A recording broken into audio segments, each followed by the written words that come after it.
Hi, I'm attorney Matt Fendon, board certified workers' compensation specialist here in Arizona. I'm going to talk to you about the timeline of a typical Arizona workers' comp case. So it starts with the unfortunate injury that you have.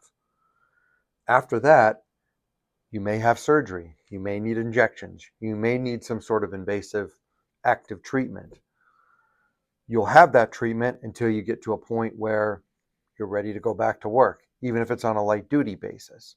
So after you have that injury, you may be off work for an extended period of time. And then the doctors will determine you've gotten to a point with your treatment that you can at least be released back to light duty. We call that temporary partial disability.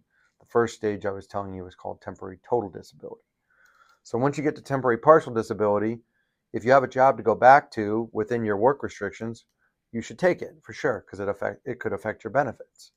If you don't have a job to go back to within your work restrictions, then the work comp insurance carrier may still have to continue paying you.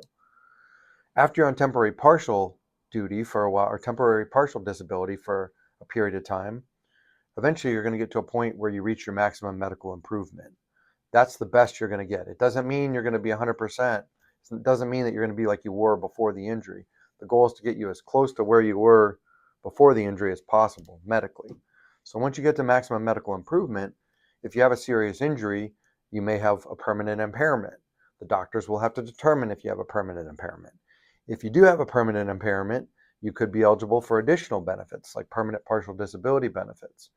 So that's a overview of a work comp case. They're very complicated, and it's best to consult someone like our great firm to get the advice that you need and understanding of how the system works. But that's a snapshot of a case here in Arizona.